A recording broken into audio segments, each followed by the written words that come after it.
ये तालियां हैं कि प्रदेश विकास की ओर लगातार शीघ्रता से अग्रसर हो रहा है। माननीय मुख्यमंत्री जी की प्रेरणा से, प्रयास से, आशीर्वाद से बहुत बहुत आभार और धन्यवाद माननीय मुख्यमंत्री जी। साफ नियत, सकारात्मक सोच, स्पष्ट नीति, प्रतिबद्धतापूर्ण पारदर्शी कार्यनीति से उत्तर प्रदेश को नई पहचान और ऊंचाइयां प्रदान कर आत्मनिर्भर उत्तर प्रदेश की आधारशिला रखने वाले हम सब के परम आदरणीय माननीय मुख्यमंत्री जी, जिनके जीवन का हर पल, हर क्षण प्रदेश के विकास को संकल्पित और समर्पित है, उनसे बहुत ही आदर के साथ विनम्र निवेदन करेंगे कि आज के इस ऐतिहासिक स्वर्णिम दिवस में एक बार पुनः हमारा मार्गदर्शन करें, अपने आशीर्वादों से हमें अभिषेचित करें।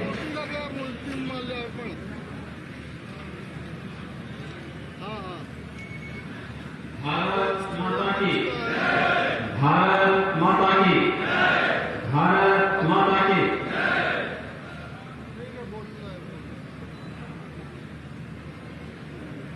देव शिरोमणि महाप्रसाद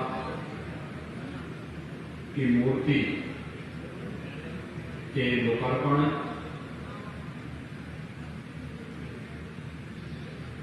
लगभग 70 करोड़ रुपए की परियोजनाओं के लोकार्पण और 264 करोड़ रुपए की परियोजनाओं के शिलान्यास के साथ ही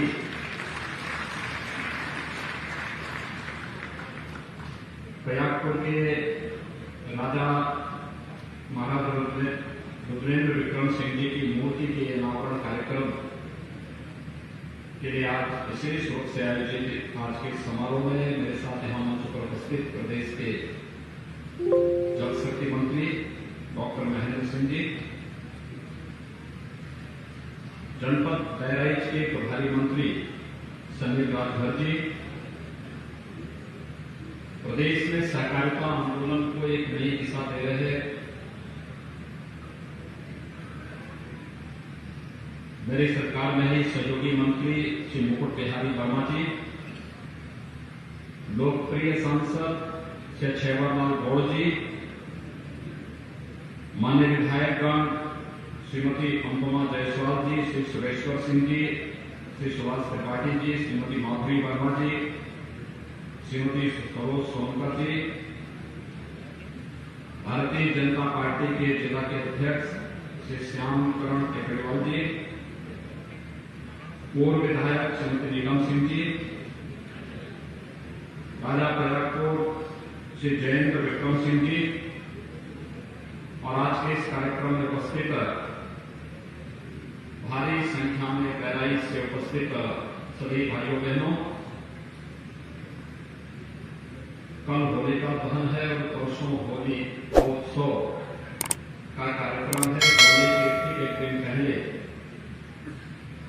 मुझे बहराइच जनपद में आने का आप सब ने अवसर दिया है। मैं इसके लिए आयोजकों समेत बहराइच की जनता का हृदय से अभिनंदन करता हूं। आप सबको होली की हार्दिक बधाई और शुभकामनाएं भी देता हूं। अभी हम लोग 15 फरवरी को बहराइच में आए थे और बहराइच में मैं स्वयं यहाँ पर उपस्थित था और दिल्ली से देश के यशस्वी प्रधानमंत्री आदरणीय मोदी जी ने इस देश में विदेशी आक्रांताओं की छक्के छुड़ाने वाले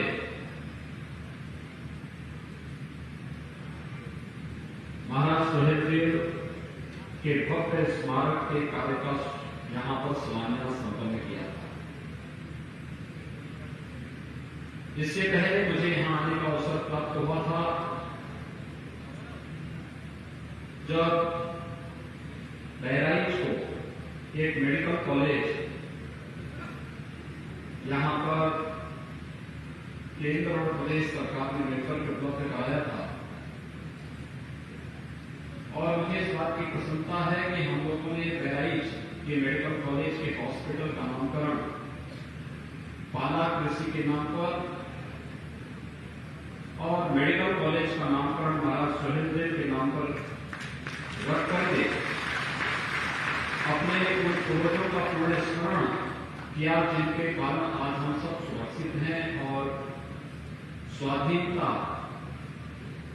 के इस माहौल में, उन्मुक्त माहौल में अपने पर्व और त्योहारों को, अपनी परंपरा, अपने संस्कारों को आगे बढ़ाने के योग्य है। अपनी परंपरा और अपने पूर्वजों के प्रति श्रद्धा और सम्मान का भाव किसी भी समाज को हमेशा प्रगति के पथ पर अग्रसर करके समृद्धि की ओर अग्रसर करता है और यही भाव आज बहराइच एक बार फिर से दोहरा रहा है। 15 फरवरी को भी हम आए थे तो महाराज सुहेलदेव के शौर्य और गाथा को न केवल यहां पर हम लोगों के द्वारा बल्कि देश के यशस्वी प्रधानमंत्री जी ने भी लगभग 1000 वर्ष पहले महाराज सुहेलदेव ने बहराइच की धरती और शौर्य और पराक्रम का इतिहास रचा था। 1000 वर्षों के बाद भी वर्तमान पीढ़ी उसी मुक्त कंठ से अपने पूर्वजों का स्मरण करते हुए गौरव की अनुभूति महसूस कर रही है। और भाइयों बहनों, आज यही कार्य एक बार फिर से बहराइच की धरती पर महाराणा प्रताप की इस भव्य प्रतिमा के लोकार्पण कार्यक्रम के अवसर पर हम सबको देखने को मिला। महाराणा प्रताप का जन्म राजस्थान की धरती पर हुआ और उस समय मध्यकाल का कालखंड था जब देश और धर्म दोनों खतरे में थे। देश की स्वाधीनता पर तब तक खतरे के बादल पूरी तरह मंडरा चुके थे। विदेशी आक्रांता भारत के धर्म और संस्कृति के साथ साथ भारत की स्वाधीनता को भी रोकने के मुकाबले दिखाई दे रहे थे। उस कालखंड में महाराणा प्रताप ने राजस्थान की धरती से भारत की स्वाधीनता के उस अमर यज्ञ में जो आहुति दी, आज उसके प्रति कृतज्ञता हर भारतवासी करता है। और ठीक कहा यहां पर इसे मुकुट बिहारी वर्मा जी ने कि आज भी हर भारतीय परिवार जब भी अपने पुत्र को आशीष देता है तो यही कहता है कि तुम महाराणा प्रताप की तरह बनो, छत्रपति शिवाजी की तरह बनो, गुरु गोविंद सिंह की तरह बनो।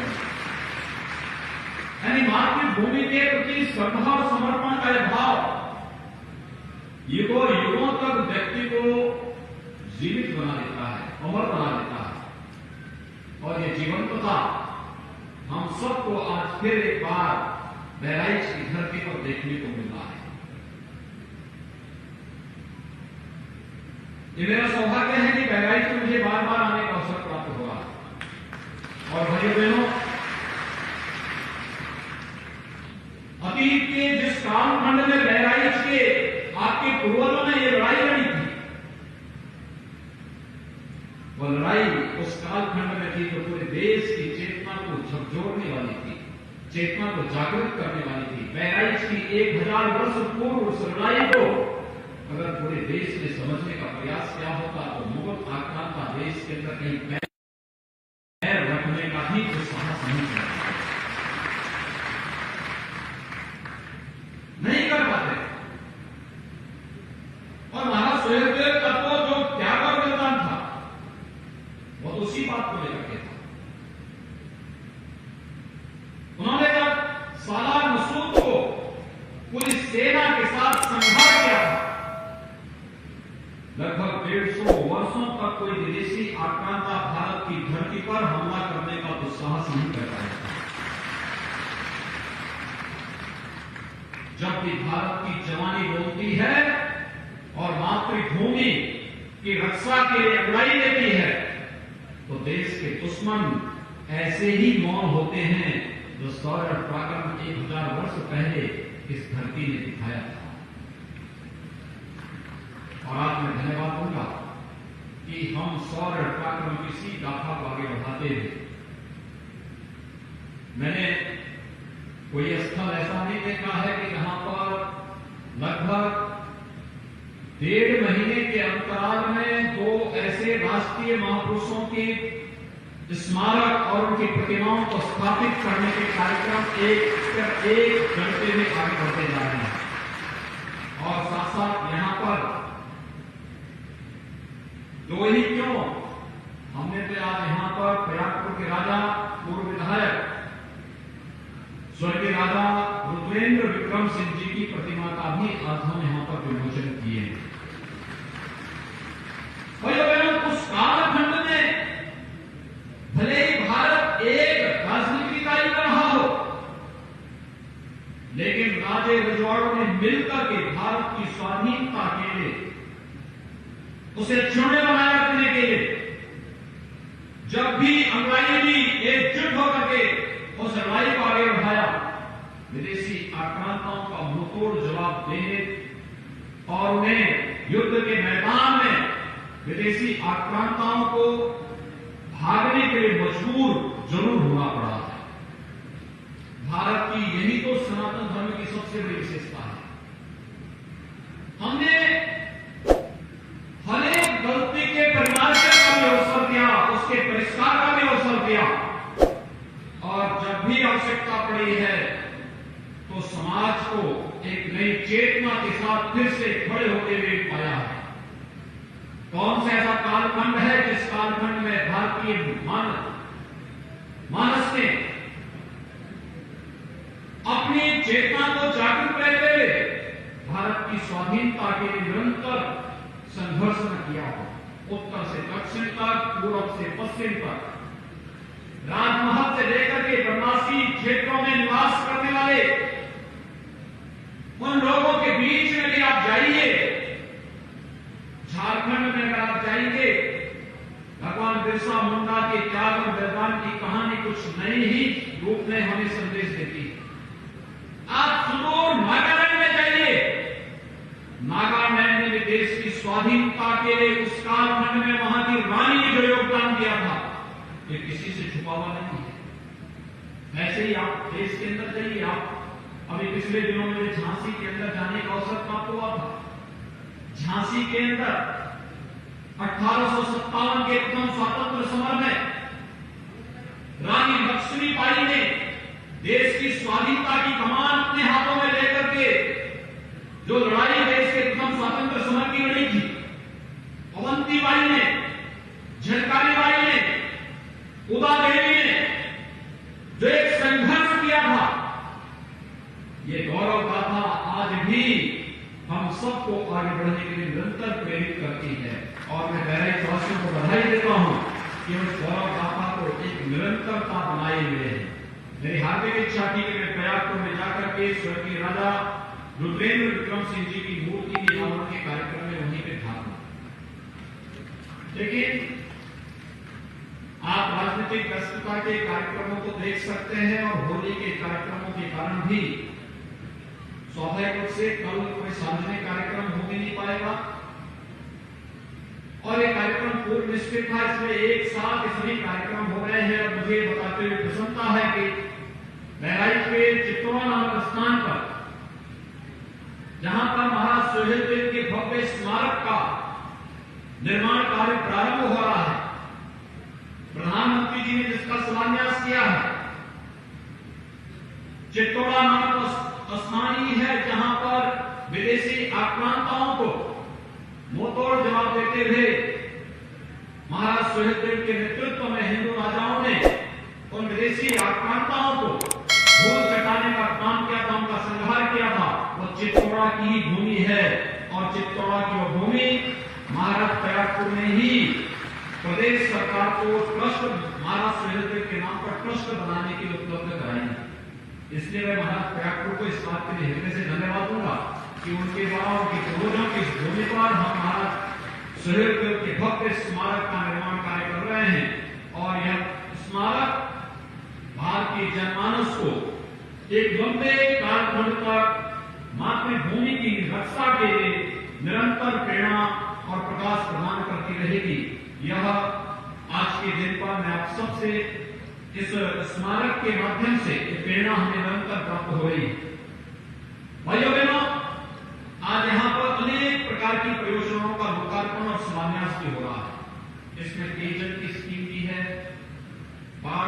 से जुड़ी हुई योजनाएं भी हैं, सड़क से जुड़ी हुई परियोजनाएं भी हैं। यहाँ पर अन्य एक सामान्य नागरिक के जीवन में खुशहाली लाने के लिए जिन प्रकार की परियोजनाओं को आगे बढ़ाने के लिए केंद्र और प्रदेश सरकार ने कार्यक्रम चलाए हैं, उनसे जुड़ी हुई सभी परियोजनाएं आज यहाँ पर लोकार्पित भी हो रही है, उनका शिलान्यास भी हो रहा है। हम सब जानते हैं स्वच्छ भारत मिशन के अंतर्गत कितना बड़ा कार्य देश के अंदर हुआ, और बहराइच तो उन जनपदों में है, ये एस्पिरेशनल डिस्ट्रिक्ट भी है, आकांक्षात्मक जनपद, जिसमें नीति आयोग प्रधानमंत्री जी के निर्देशन में नीति आयोग के द्वारा बनाए गए जो 6 पैरामीटर हैं, जिसमें बहराइच जनपद पिछड़ गया था। मैं धन्यवाद दूंगा अपने सभी जनप्रतिनिधियों को, प्रशासन को, कि जिन्होंने मिलकर के इस आकांक्षात्मक जनपद को तेजी से विकास के पथ पर आगे बढ़ा करके विकास की प्रक्रिया का हिस्सा बनाया है। स्वास्थ्य के क्षेत्र में, शिक्षा के क्षेत्र में, कृषि के क्षेत्र में, कौशल विकास और रोजगार के क्षेत्र में, बाढ़ बचाव और शुद्ध पेयजल उपलब्ध कराने के क्षेत्र में जो प्रगति पिछले 3-3.5-4 वर्षों के दौरान बहराइच के अंदर हुआ है, यह अभूतपूर्व है और वह आज देखने को मिल सकता है। आकांक्षात्मक जनपद से सामान्य जनपद और फिर विकसित जनपद के रूप में स्थापित करना, ये बहराइच को, श्रावस्ती को, बलरामपुर को, सिद्धार्थनगर को, चंदौली, सोनभद्र, फतेहपुर, चित्रकूट, ये 8 आकांक्षात्मक जनपद हैं। इन्हें भी पहले सामान्य जनपद के रूप में माना और फिर सामान्य से विकसित जनपद के रूप में स्थापित करना, इस दिशा में प्रदेश सरकार के द्वारा कार्य प्रारंभ हुए हैं। भारत सरकार के सहयोग से सभी कार्य योजनाएं आगे बढ़ रही हैं और बहुत सारे पैरामीटर ऐसे हैं जिसमें बहराइच ने भी अच्छी जंप लगाई है, जिसके माध्यम से कहा जा सकता है कि बहराइच की राह बहुत आसान हो रही है। और आकांक्षात्मक जनपद से सामान्य जनपद में लाने के लिए ही प्रदेश सरकार ने केंद्र सरकार के साथ मिलकर के वे कार्य योजनाएं आगे बढ़ रही हैं। इन कार्य योजनाओं में चाहे स्वच्छ भारत मिशन में हर गरीब परिवार को शौचालय उपलब्ध कराने का कार्य हो, चाहे वह जिन लोगों के पास मकान नहीं उन्हें मकान उपलब्ध करवा करके प्रधानमंत्री आवास योजना में मकान उपलब्ध करवाने का कार्य हो। आपको याद, आप आश्चर्य करेंगे कि हम लोगों ने 4 वर्ष में अब तक ग्रामीण और शहरी क्षेत्र में 40 लाख गरीबों को एक आवास उपलब्ध कराने में हमें सफलता प्राप्त हुई। चाहे विद्युतीकरण का लाभ उन लोगों तक पहुंचाने का हो, आज भी बहुत सारी विद्युत से जुड़ी हुई योजनाएं हैं जिनका लोकार्पण का कार्यक्रम आज यहां संपन्न हो रहा है। आजादी के बाद उन तक बिजली नहीं पहुंच पाई थी, वहां तक विद्युत पहुंचाने का कार्य भी युद्ध स्तर पर चल रहा है। फ्री में कनेक्शन उपलब्ध कराने का कार्य चल रहा है। खेती के लिए सिंचाई की योजनाओं को आगे बढ़ाने और जहां सिंचाई के लिए नहरें पहुंच चुकी हैं वहां पर ड्रिप इरिगेशन के लिए लोगों को प्रोत्साहित करना, जिससे हम अधिक से अधिक लोगों पर खेती तक जल की सिंचाई के लिए जल उपलब्ध करवा सकें। जल जीवन मिशन में हरेक परिवार पर नल की सुविधा, पाइप पेयजल की सुविधा उपलब्ध करवाने का कार्य, ये पाइप पेयजल उपलब्ध कराने का कार्य इतना बड़ा कार्य है, याद करना कि बीमारी की आधी जड़ है अशुद्ध जल। और बहराइच नेपाल की तराई का जनपद है। गोरखपुर, बस्ती, देवीपाटन, कमिश्नरी, ये जितने भी नेपाल की तराई से जुड़े हुए जनपद हैं, तमाम संचारी रोगों से ग्रसित होते हैं बरसात के समय। उसमें दिमागी बुखार भी एक है। दिमागी बुखार से प्रतिवर्ष इन सभी क्षेत्रों में हजारों बच्चों की मौतें होती हैं। दिमागी बुखार का कारण क्या है? गंदगी है और अशुद्ध पेयजल। स्वच्छ भारत मिशन में खुले में शौच से रोकना और हर घर को शुद्ध पेयजल की आपूर्ति उपलब्ध करवा देना। यानी हर एक व्यक्ति को अगर शुद्ध पेयजल की आपूर्ति हो जाए तो भाइयों बहनों, बीमारी आदि से भी समाप्त हो जाएगी। और हम लोगों ने सफलता प्राप्त, दिमागी बुखार को 75% रोकने, 95% मौत के आंकड़ों को नियंत्रित करने में जो सफलता प्रदेश सरकार को प्राप्त हुई है, इसमें स्वच्छ भारत मिशन और शुद्ध पेयजल की आपूर्ति इसके दो प्रमुख कारण रहे हैं। और मैं आह्वान करूंगा, अभी से तैयारियां चलनी चाहिए। गांव-गांव में प्रत्येक नागरिक को स्वच्छता के प्रति, शुद्ध पेयजल के लिए जल जीवन मिशन में भी कार्यक्रम प्रारंभ हुए हैं। हमारा प्रयास होना चाहिए, एक मोबाइल फोन आपके लिए जितना उपयोगी है उतना ही उपयोगी शुद्ध पेयजल भी है। और शुद्ध पेयजल की आपूर्ति के लिए घर घर नल की योजना को अपने गांव में भी लाना और फिर हर घर के द्वारा कनेक्शन देना, यह कार्य होना चाहिए। और यही आह्वान करने के लिए आज हम सब आपके बीच में यहां पर उपस्थित हुए हैं। मैं आज के इस अवसर पर आपका आह्वान करूंगा, अनेक योजनाएं चल रही हैं। आयुष्मान भारत के अंतर्गत हमारी सरकार ने तय किया कि जितने लोग आयुष्मान भारत से आच्छादित हैं उन लोगों को तो गोल्डन कार्ड उपलब्ध कराएंगे ही कराएंगे, लेकिन साथ साथ जो लोग अभी भी इन योजनाओं से वंचित हैं या जो लोग नहीं बना पाए हैं, हर प्राथमिक स्वास्थ्य केंद्र में प्रत्येक रविवार को मुख्यमंत्री आरोग्य मेला लगा करके वहां पे आरोग्यता की जांच, पोषण मिशन की जानकारी देना और पोषण मिशन के साथ ही केंद्र और प्रदेश सरकार की स्वास्थ्य पोषण से जुड़ी हुई योजनाओं का लाभ प्रत्येक नागरिक तक पहुंचाने का कार्य सरकार करेगी। और भाइयों बहनों, सरकार ने यह भी तय किया है, जो किसान, जो महिलाएं, जो मजदूर, चाहे वह निवासी हो प्रवासी हो, आयुष्मान भारत से छूट गए हों, उनका रजिस्ट्रेशन करके उन्हें 5 लाख रुपए की प्रतिवर्ष स्वास्थ्य बीमा का कवर उपलब्ध कराने का कार्य किया जाएगा। कितना बड़ा कार्य हो रहा है। पहले लोग बीमार होते थे तो बीमारी को मान करके नियति मान लेते थे कि अब उपचार पैसा नहीं है तो बीमार व्यक्ति को छोड़ दो मरने के लिए। बहुत सारे लोगों के सामने असहाय से स्थिति हो जाती है।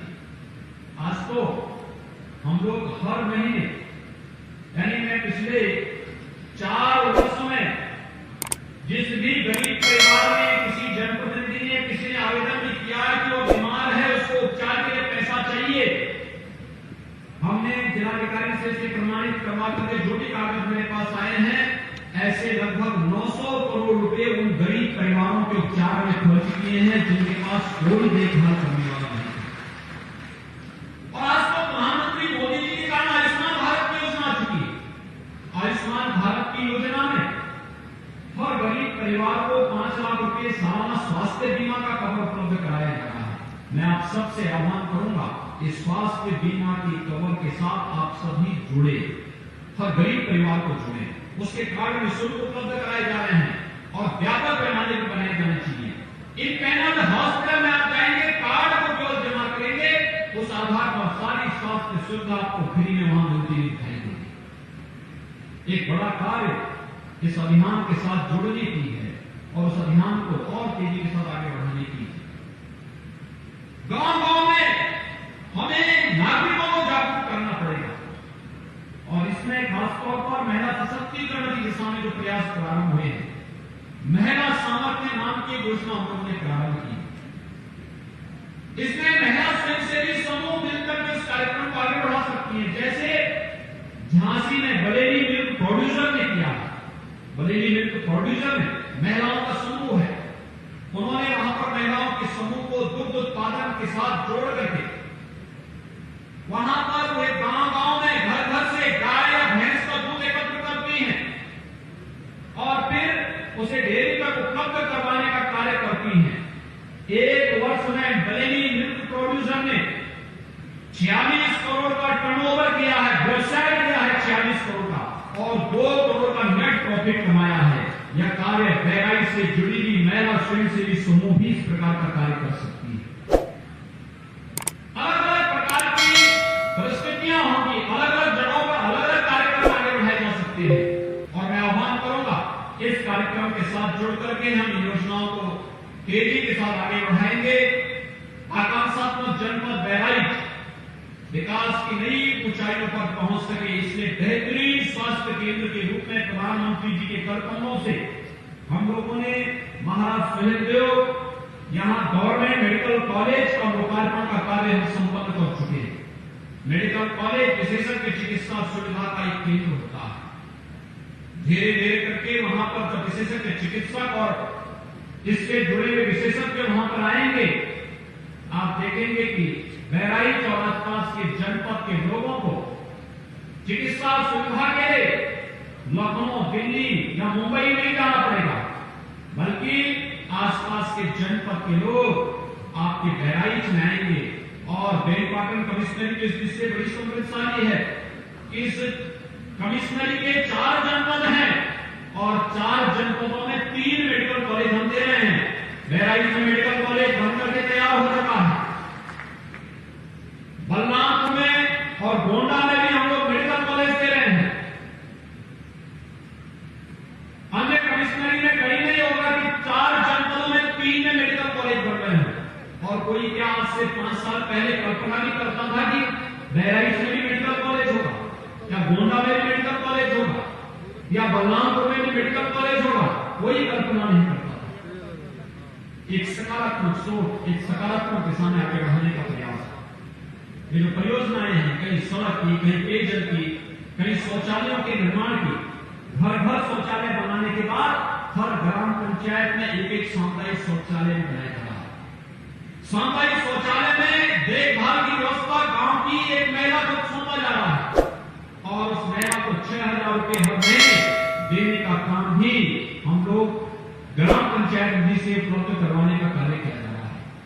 भाइयों बहनों, विकास की योजनाओं का लाभ प्रत्येक नागरिक को प्राप्त हो, यह आज की आवश्यकता है। हम सब इस अभियान के साथ जुड़ेंगे। समाज में हर चेहरे पर खुशहाली होगी तो समाज में खुशहाली होगी। हर बच्चा स्वस्थ होगा तो परिवार स्वस्थ होगा, समाज स्वस्थ होगा, देश स्वस्थ होगा और स्वस्थ समाज और स्वस्थ राष्ट्र ही एक सशक्त राष्ट्र के निर्माण की परिकल्पना को साकार कर सकता है। आप सब होली के एक दिन पहले इतने बड़े भव्य कार्यक्रम के साक्षी बन रहे हैं। राष्ट्रनायक महाराणा प्रताप की भव्य प्रतिमा के लोकार्पण के कार्यक्रम में साक्षी बने हैं। मैं महाराणा प्रताप को कोटि कोटि नमन करता हूं। मैं महाराज सुहेलदेव को कोटि कोटि नमन करता हूं। राजा रुद्रेंद्र विक्रम सिंह जी की मूर्ति के अनावरण के अवसर पर मैं विनम्र श्रद्धांजलि अर्पित करता हूं। आप सबको होली की हृदय से बधाई देता हूं, अपनी शुभकामनाएं देते हुए यहाँ के अपने सभी जनप्रतिनिधियों को हृदय से धन्यवाद देता हूं कि उन्होंने विकास कार्यों को एक नई ऊंचाइयों तक पहुंचा करके बहराइच को आकांक्षात्मक जनपद से एक विकसित जनपद की ओर अग्रसर करने का जो अविरत प्रयास उन्होंने किया है, आज उसके परिणाम सामने आ रहे हैं।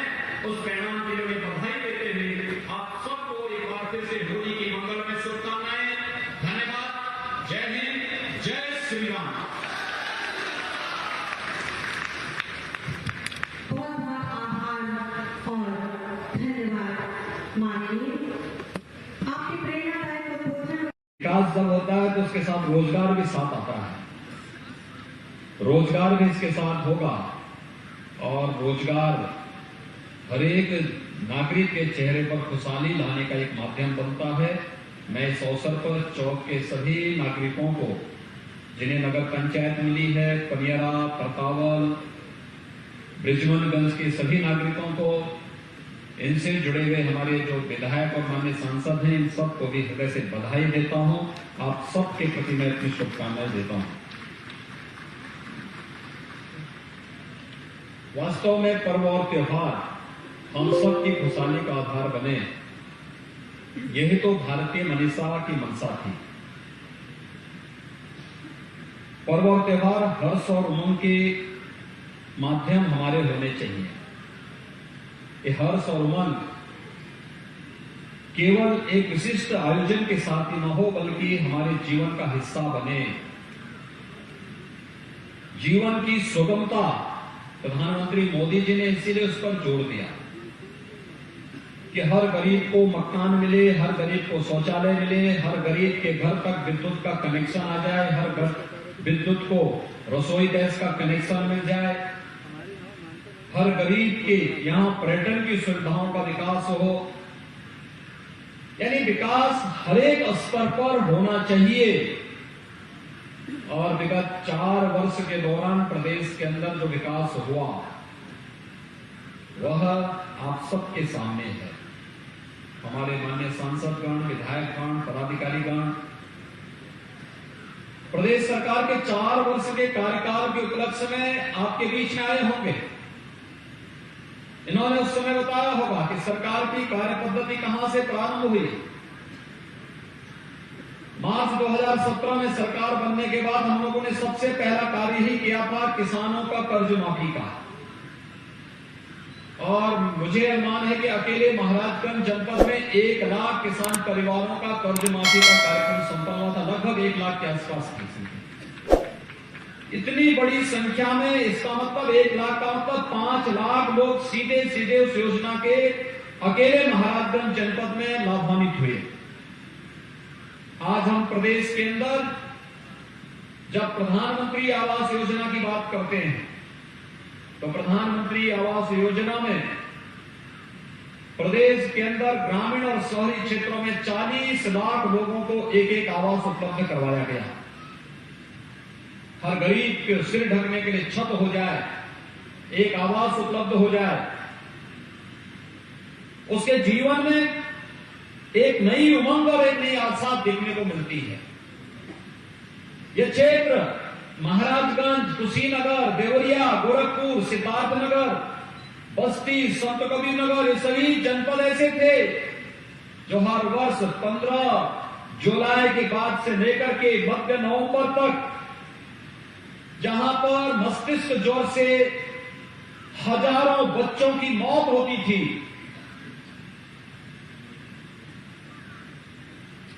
एक से लेकर के 15 वर्ष तक के इन बच्चों का मौत का सिलसिला 1977 से लेकर के 2017 तक लगातार जारी रहा।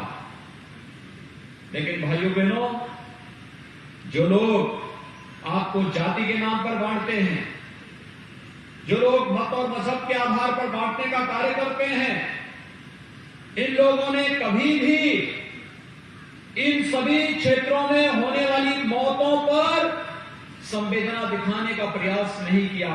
जब उनकी सरकारें थी तब न स्वास्थ्य की सुविधा दी, न शौचालय की व्यवस्था की और न ही पेयजल की व्यवस्था की।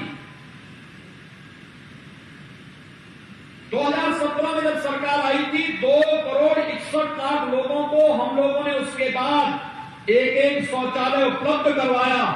और यही नहीं, अब तो हर ग्राम पंचायत में एक सामुदायिक शौचालय भी बन रहा है और सामुदायिक शौचालय के साथ एक गांव की महिला लाभार्थी को वहां नौकरी देकर के 6,000 रुपए महीने की देखभाल की व्यवस्था के साथ ये सुविधा भी दी जा रही है। प्रदेश के अंदर 58,000 से अधिक महिलाओं को ऐसे रोजगार के साथ हम लोगों ने प्रदेश के अंदर जुड़ा है।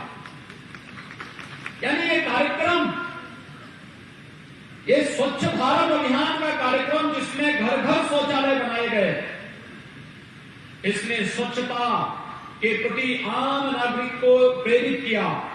और इसी के कारण केवल 2 अभियान, स्वच्छ भारत अभियान और शुद्ध पेयजल की आपूर्ति के कारण आज मस्तिष्क ज्वर 75 से 80% नियंत्रण हुआ है और मौत के आंकड़ों को भी हम लोगों ने 95% से अधिक नियंत्रण करने में सफलता प्राप्त की। अब मौत इंसेफ्लाइटिस से नहीं हो सकती।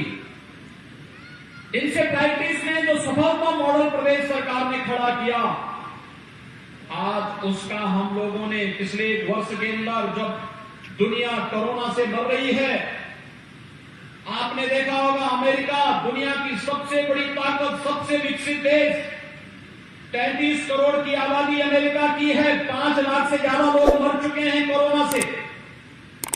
लेकिन उत्तर प्रदेश के अंदर कोरोना को पूरी तरह नियंत्रित किया गया, जबकि 40 लाख से अधिक लोग उत्तर प्रदेश में बाहर से आए थे, जो लोग रोजी रोजगार के लिए उन राज्यों में गए थे जिन राज्यों में सर्वाधिक कहर कोरोना आज भी ढाला है। लेकिन तब भी एक व्यवस्थित कार्यशैली, सामूहिक रूप से किए गए प्रयास का परिणाम आज उत्तर प्रदेश के अंदर देखने को मिल रहा है। विद्युत का कनेक्शन मिलने की बात तो बहुत दूर थी, विद्युतीकरण के लोग तरसते थे। मैं स्वयं भी 19 वर्षों तक सांसद रहा और 19 वर्षों तक सांसद रहने के दौरान मैं इस बात को महसूस करता था कि अगर गांव में जाते थे, गांव के लोग मांग करते थे कि हमारे गांव में विद्युतीकरण का कार्य हो जाता। मुझे आश्चर्य होता था कि आजादी के बाद हमने विकास की बात तो की, लेकिन उन घरों तक बिजली नहीं पहुंचाई जो हमारे ही नागरिक थे। प्रदेश के अंदर 1,21,000 गांव में विद्युतीकरण का कार्य पूरा करते हुए 1,38,00,000 परिवारों को निःशुल्क विद्युत कनेक्शन उपलब्ध करवाने का काम भी किया गया। और आज आप बिजली देखते होंगे, पहले सरकारें भेदभाव करती थी, चेहरा देख करके बिजली देती थी, क्षेत्र देख करके बिजली मिलती थी। आज तो प्रदेश के सभी 75 जनपदों में हर जिला मुख्यालयों को 24 घंटे बिजली की आपूर्ति की जा रही है। ग्रामीण क्षेत्रों में भी 16 से 18 घंटे की विद्युत की आपूर्ति की जा रही है। विद्युत के वितरण के साथ साथ शासन की योजनाओं में भी किसी प्रकार का भेदभाव किसी के साथ नहीं किया जा रहा है। हमने पिछले 4 वर्षों के अंदर 100 से अधिक नए नगर निकाय बनाए हैं, जिसमें 4 तो अकेले महाराजगंज जिले के अंदर है।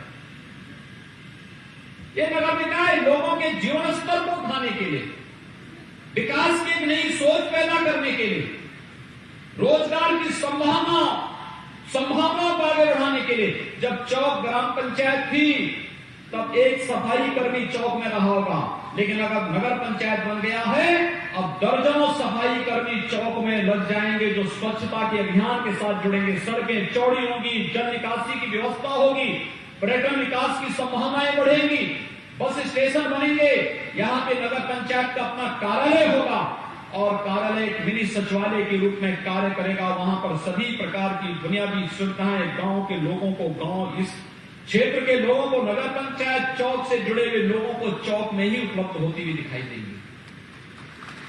आज यहां पर स्वास्थ्य केंद्र का भी निर्माण कार्य लगभग पूरी होने की रफ्तार।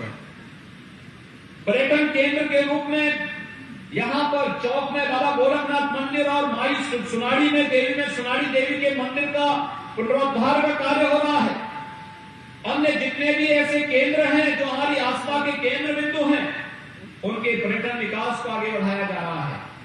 और जल जीवन मिशन के अंतर्गत तमाम नई परियोजनाओं को लेकर के उन परियोजनाओं के साथ उन परियोजनाओं को आगे बढ़ा करके ये प्रयास प्रारंभ हो रहा है कि जहां पर पेयजल की योजना लागू होनी है वहां पेयजल की सुविधा उपलब्ध कराएंगे। जहां पर सामुदायिक स्वास्थ्य केंद्र बनने वहां सामुदायिक स्वास्थ्य केंद्र बनेंगे, जहां सड़कें बननी वहां सड़कें बनेंगी।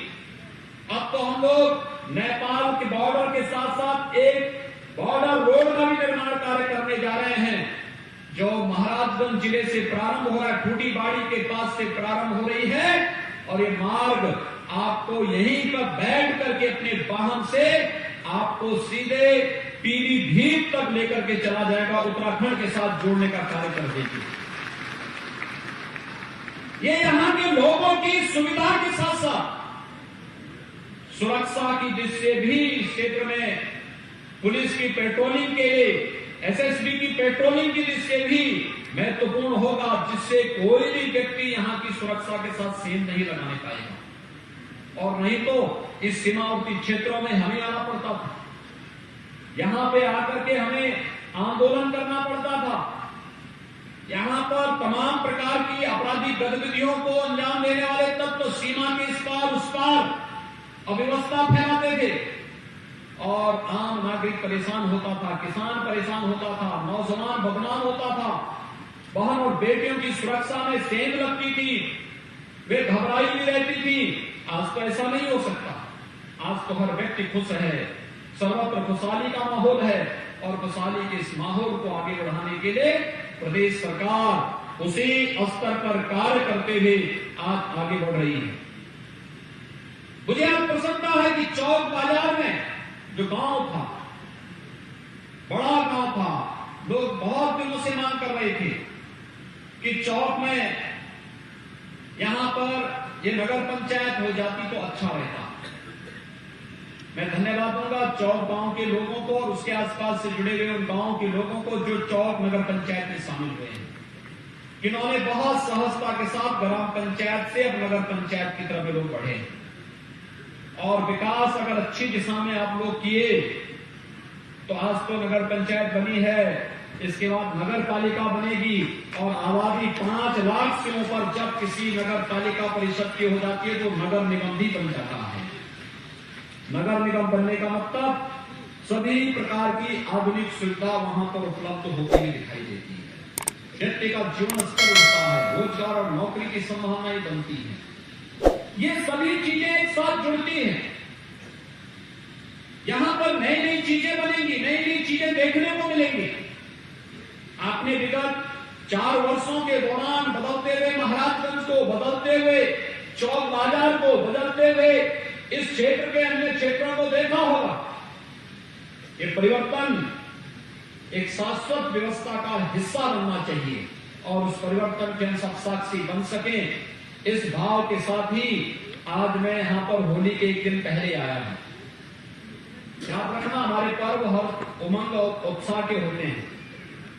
पिछली बार मैं शिवरात्रि के दिन आया था और शिवरात्रि के दिन आकर के यहां पर मुझे दर्शन करने का भी सौभाग्य प्राप्त हुआ था और साथ साथ यहां की तमाम उन परियोजनाओं के साथ हम लोग जुड़े थे। आज होली के एक दिन पहले आप सबके साथ जुड़ने, यहां पर मिलने, योजनाओं के लोकार्पण करने और नई परियोजनाओं को यहां पर देने का एक अवसर मुझे प्राप्त हुआ है। मैं यहां के प्रशासन से कहूंगा, हम लोग चारों नगर पंचायतों के लिए धन आवंटित करने जा रहे हैं। बजट में हमने व्यवस्था कर दी है और अप्रैल के बाद यहां पर चारों नगर पंचायतों के भवन निर्माण का कार्य युद्ध स्तर पर प्रारंभ हो, यह अभी से प्रक्रिया प्रारंभ हो जानी चाहिए। साथ साथ नगरीय क्षेत्रों में अगर लोग आ गए हैं तो उनको इसका एहसास होना चाहिए और ये एहसास स्वच्छता से प्रारंभ होना चाहिए। ये जिम्मेदारी हमारी भी होती थी। प्रशासन भी करेगा, शासन सुविधा देगा, लेकिन हम लोग भी इस बात के साथ जुड़े। जल निकासी की प्रॉपर व्यवस्था होनी चाहिए। शुद्ध पेयजल हर घर नल की योजना इन चारों नगर पंचायतों के साथ जुड़नी चाहिए। हम ग्रामीण क्षेत्र के साथ भी हर घर नल योजना जोड़ रहे हैं। अगर हमें इंसेफ्लाइटिस को, डेंगू को, कालाजार को, मलेरिया को, इन सभी को समाप्त करना है, हैजा जैसी बीमारियों को रोकना है, डायरिया को रोकना है, तो हमें स्वच्छता पर ध्यान देना होगा, शुद्ध पेयजल की आपूर्ति के साथ जुड़ना होगा।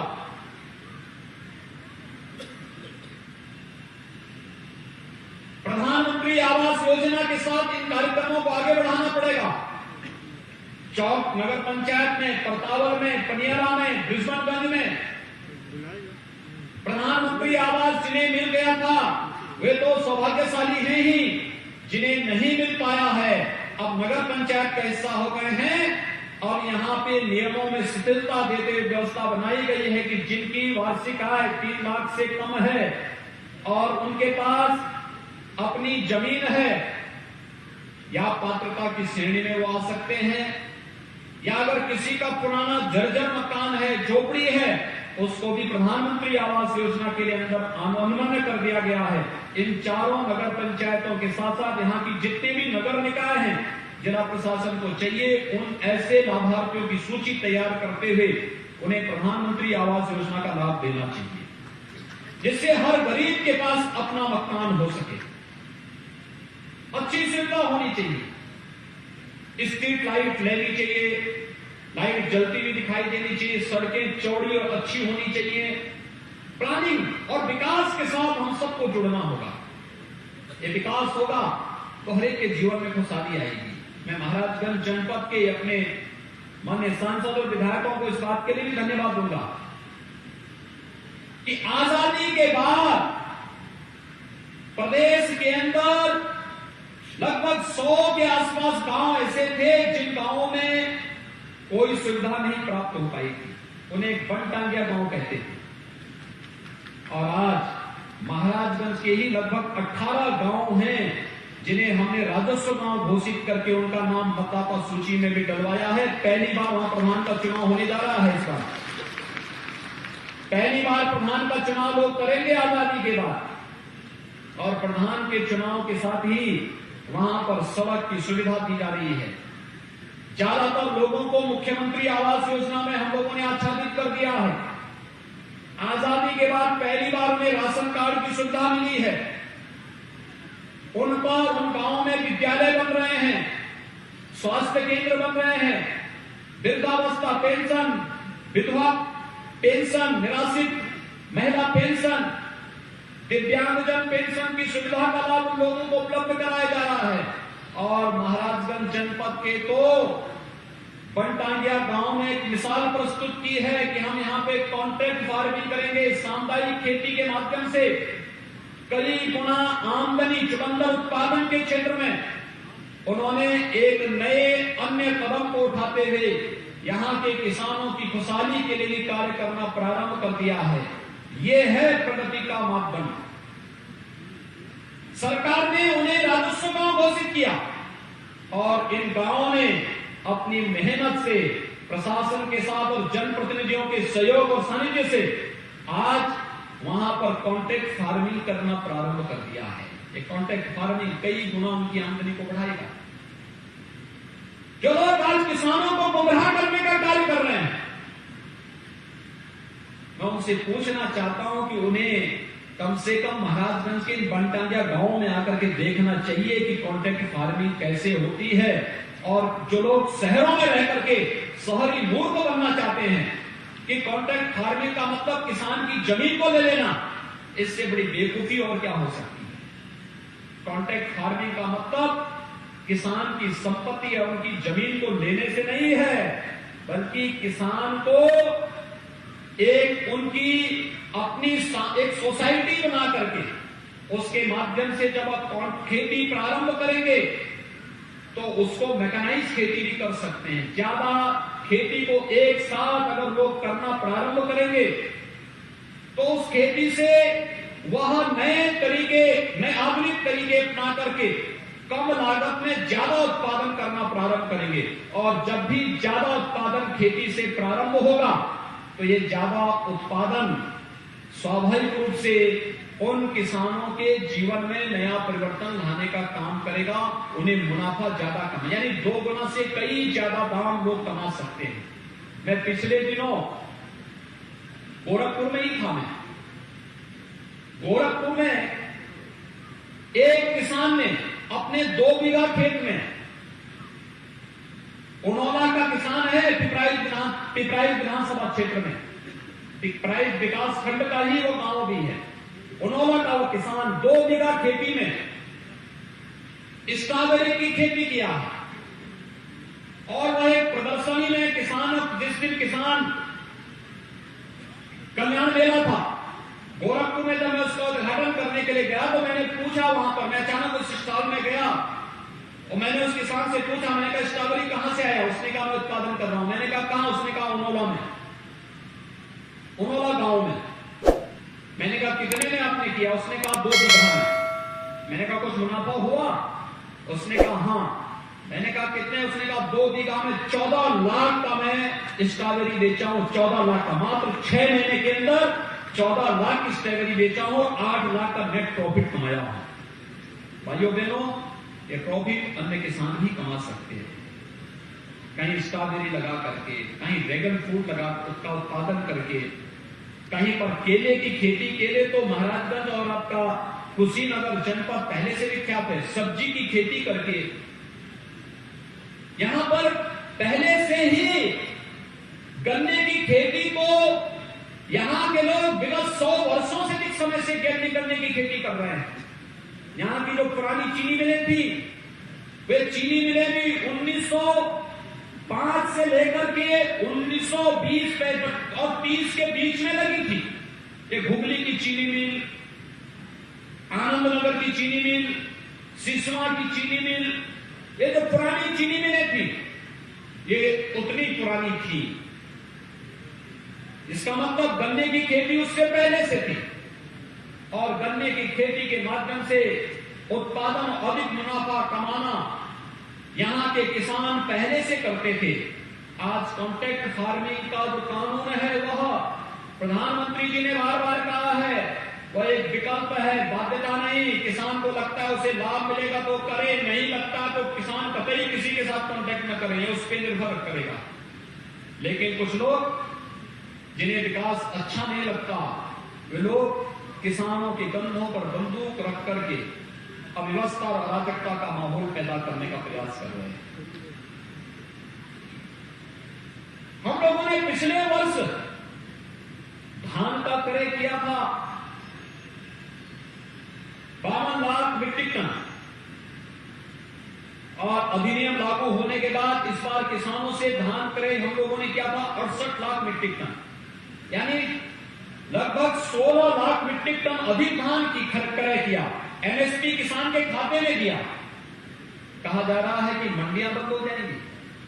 मंडियां तो बन गई। आज भी हमने एक मंडी का शिलान्यास किया, महाराजगंज जिले में भी किया। ये गुमराह करने वाली बात वे लोग कर रहे हैं जिनको जमीनी हकीकत की जानकारी नहीं। और मैं धन्यवाद दूंगा महाराजगंज जनपद के सभी किसानों को, जिन किसान बंधुओं ने गुमराह हुए बगैर अपनी खेती की, उन्नत खेती की तरफ ध्यान देकर के महाराजगंज जनपद के अंदर हर एक नागरिक के जीवन में खुशहाली लाने का काम किया और किसान आंदोलन से अपने आप को दूर रखा कि नहीं, हमें इस प्रकार के किसी भी गुमराह हुए आंदोलन को जो अव्यवस्था और अराजकता का कारण बनेगा, हम इसमें समर्थन नहीं करेंगे। इस संकल्प के साथ जो लोग आगे बढ़े। एमएसपी सरकार उसकी गारंटी दे रही है। एमएसपी पे अभी हमने 1 अप्रैल से गेहूं क्रय केंद्र स्थापित होने जा रहे हैं। लगभग 6000 गेहूं क्रय केंद्र हम प्रदेश के अंदर स्थापित कर रहे हैं और पहले से ही गेहूं का न्यूनतम समर्थन मूल्य भी घोषित कर दिया है। ये किसान पर निर्भर करता है कि अगर न्यूनतम समर्थन मूल्य से भी कम किसान को बाजार में मिलता है तो किसान स्वतंत्र होगा कि बाजार में अपना उपज देकर के वहां से ज्यादा मुनाफा कमा सकता है। लेकिन अगर किसान को बाजार में ज्यादा दाम नहीं मिल रहा है तो न्यूनतम समर्थन मूल्य के जो सरकारी क्रय केंद्र है, चाहे वह मार्केटिंग के द्वारा स्थापित किए गए हों, एफसीआई के द्वारा स्थापित हों, पीसीएफ के द्वारा, पीसीयू के द्वारा या जिस भी संस्था के द्वारा स्थापित किए गए हैं, उनमें आप जाइए, अपनी उपज को तोलिए और आपको 72 घंटे के अंदर आपके बैंक अकाउंट में पैसा मिल जाएगा, जिससे कोई बीच में लेन देन करने का दुस्साहस नहीं कर पाएगा। न्यूनतम समर्थन मूल्य तो सरकार किसानों को दे ही रही है, फिर गुमराह करने का कार्य क्यों? ये वही लोग हैं जिन्हें विकास अच्छा नहीं लगता है।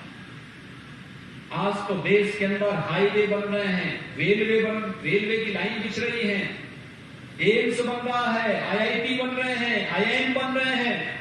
आपने देखा होगा गोरखपुर का एम्स बनकर के तैयार हो गया है। गोरखपुर में फर्टिलाइजर कारखाना जो 26 वर्ष पहले बंद हो चुका था, फिर से जुलाई माह के बाद फिर से धुआं उगलता हुआ दिखाई देगा। यहाँ के नौजवानों को नौकरी भी देगा, किसानों को सस्ते में अच्छी खाद भी उपलब्ध करवाएगा। एक लंबी श्रृंखला बन रही है और अब तो सरकार ने यह भी तय किया है, जिन जनपदों में कोई मेडिकल कॉलेज अब तक सरकार नहीं बना पाई है, ऐसे 16 जनपद हैं। उन 16 जनपदों में पीपीपी बोर्ड में सरकार एक पॉलिसी लेकर के आ रही है। उसके तहत विशेषज्ञ स्वास्थ्य सुविधा उपलब्ध कराने के लिए मेडिकल कॉलेज भी स्थापित करने जा रही है, जिसमें महाराजगंज जिला भी एक है।